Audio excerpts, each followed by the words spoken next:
Saya sering menyampaikan ke santri semuanya, nah, saya sudah menetapkan diri sebagai guru ngaji. Sampai akhir hayat saya harus jadi guru ngaji.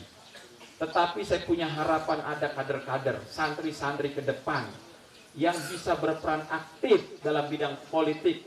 Kenapa? Karena itu merupakan kewajiban dan menjadi fardu kifayah untuk santri. Terlibat di politik itu bukan sunnah, hukumnya fardu kifayah. Rasulullah menyampaikan, man ra'a minkum munkaran falyughayyir biyadihi. Kalau engkau lihat kemungkaran, ubah dengan tangan. Makna tangan ini adalah kekuasaan. Jadi merebut kekuasaan itu hukumnya wajib. Tujuannya apa? Li'i'la'i kalimatillah. Jadi ini menjadi misi dari Pondok Pesantren Bina Insan Mulia. Apalagi hari ini saya sering bercerita, santri itu nggak boleh minder. Santri itu harus optimis. Kenapa? Dulu memang kalangan santri itu dimarginalkan. Dari mulai setelah kemerdekaan, walaupun sahamnya paling besar dalam kemerdekaan, para kiai, para ulama, para santri berjuang untuk memerdekakan. Tapi setelah itu santri ditinggal. Apalagi pada zaman Orde Baru. Kalangan santri khususnya Nahdliyin ditinggalkan oleh kekuasaan. Dan alhamdulillah masuk Orde Baru selesai, ya, masuk reformasi, NU, kalangan santri mulai berpikir bagaimana aktif dalam politik. Dan tidak ada perangkat yang paling memungkinkan kecuali dengan mendirikan partai politik yang didirikan oleh para ulama yang dikenal dengan PKB. Jadi PKB ini lahir dari para ulama, ya, yang mendirikan para ulama dengan istikharah, dengan tirakat, lahir partai PKB. Satu-satunya partai yang didirikan oleh para ulama dengan tirakat ini hanya PKB. Kenapa? Partai lain nggak pernah tirakat, ya. Maka tidak mengherankan kalau kita lihat perjuangan PKB dari mulai reformasi hingga hari ini, bagaimana terlibat secara aktif untuk memberdayakan pesantren, untuk memberdayakan umat Islam di pinggiran, untuk memberdayakan kalangan-kalangan bawah muslim yang dari waktu ke waktu dulu jarang diperhatikan. Jadi kita bersyukur kepada PKB, santri se-Indonesia, mestinya bukan santri Bina Insan Mulia saja. Seluruh santri se-Indonesia ini berhutang kepada PKB. Ya. Kalau tidak ada PKB, secara wasilahnya tidak akan ada Hari Santri Nasional. Kita tidak diakui perannya di negara. Tidak akan ada undang-undang pesantren. Bahkan tidak akan ada Perpres nomor 28 yang ditandatangani oleh Jokowi kemarin. Ini adalah perjuangan PKB yang tidak pernah berhenti. Dan saya yakin tidak berhenti. Masih akan ada lagi kejutan sebelum 2024. Sekarang pertanyaannya, kalau kita berhutang kepada PKB, lalu bagaimana santri? Saatnya kita ini membayar hutang. Bagaimana santri secara nasional membayar hutang? Membayar hutangnya cuma sederhana, cukup pilih PKB. Kenapa? Karena satu-satunya partai yang menjadi aspirasi dari santri ini ya PKB. Saya tanya ke santri, nah kamu tahu nggak kenapa PKB ini sebagai aspirasi santri? Santri nggak tahu. Saya bilang karena semua pengurus PKB itu hampir 99,9 adalah santri. Jadi PKB ini dari kiai, dari santri, oleh santri, dan untuk santri. Itu namanya PKB. Hari ini kita tahu santri ini jumlahnya sangat signifikan. Yang aktif 4 juta, yang tidak aktif lebih dari 10 juta. Semestinya kalau memang santri ini nggak mau kualat nih, mestinya PKB itu harus lebih dari 11 juta. Jadi bisa jadi banyak santri kualat ini ya. Kenapa? Didirikan oleh para ulama, misinya untuk santri, untuk pesantren, tapi dilupakan dengan alasan biasa, fitnah. Fitnah ini buat saya jebakan, Batman.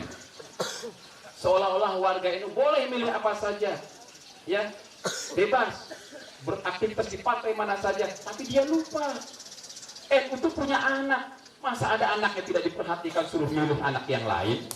Jadi saya kira ini harus reinterpretasi hitoh di NU ini. Kita ini jelas, tidak mungkin partai lain bisa betul-betul menjadi aspirasi warga Nahdien. Hanya PKB yang jelas-jelas menjadi aspirasi warga Nahdien. Maka saya berkali-kali menyampaikan, kita ini harus reinterpretasi hitoh. Kenapa? Saya pertanyakan, multi partai ini menguntungkan atau tidak buat warga Nahdien? Kalau memang sudah nyata-nyata tidak menguntungkan, harus ada upaya mengubahnya. Ya. Anda NU, wajib PKB. Anda santri, wajib PKB. Saya nggak mau milih, kualat. Ya. Diberikan oleh para ulama, kan gitu. Ya. Jadi saya termasuk yang tidak setuju dengan multi partai di NU, karena nggak ada kontribusinya. Ada di mana-mana. NU ada di mana-mana, tapi tidak jelas fungsi di mananya. Betul nggak? Betul. Selama ini yang berjuang totaliti untuk santri, untuk pesantren, untuk kalangan bawah ini PKB. Makanya saya paling sering nulis tentang PKB. Walaupun kadang-kadang saya ngiritik, ya.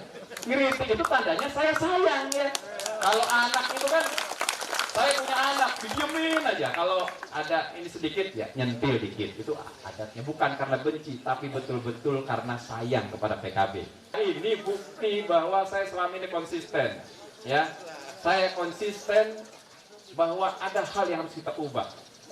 Kenapa? Kalau kita pengen memenangkan sesuatu, kita tidak bisa jalan dengan seperti kemarin, nggak bisa.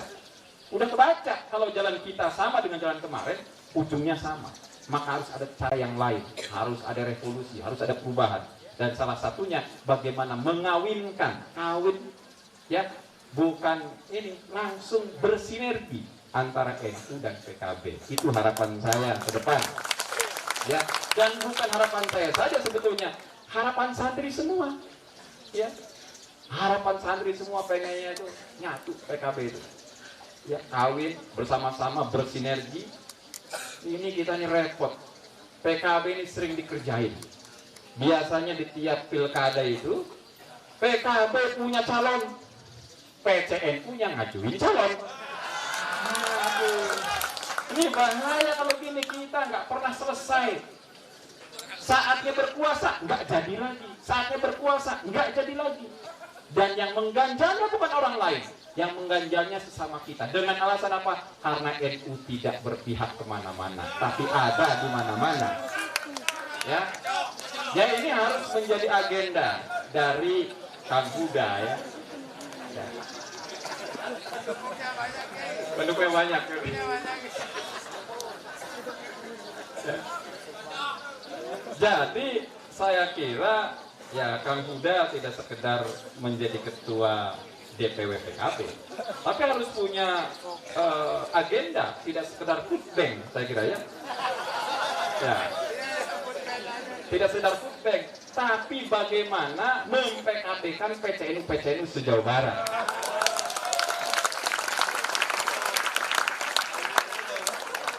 Sepakat nggak?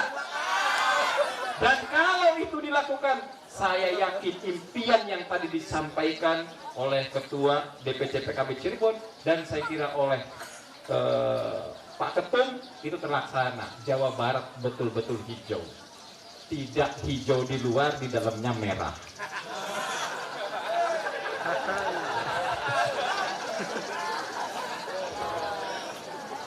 Dan saya ya semangka ya, semangka ya. Jadi termasuk Cirebon ini kadang-kadang jadi semangka pula, ya. Jadi saya berharap, ya.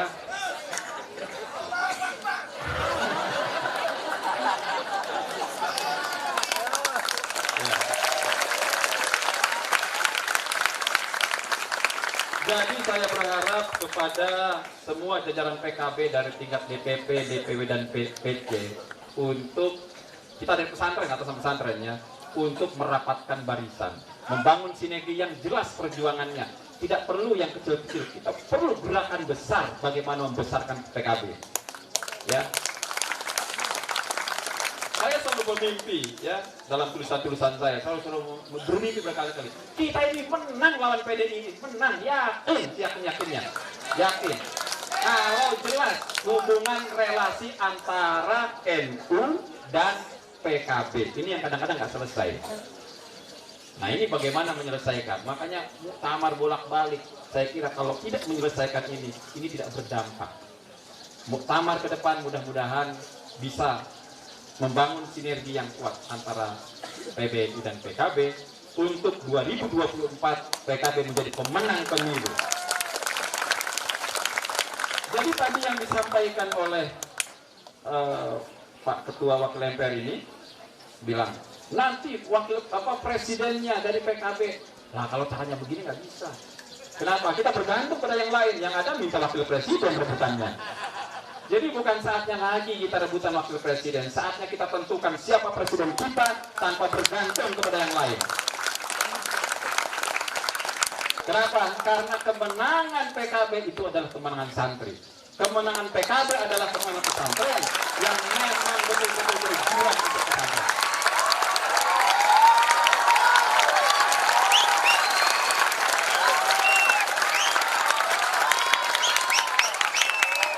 Oke, saya kira kalau panjang-panjang ini habis energi tepuk tangannya ya.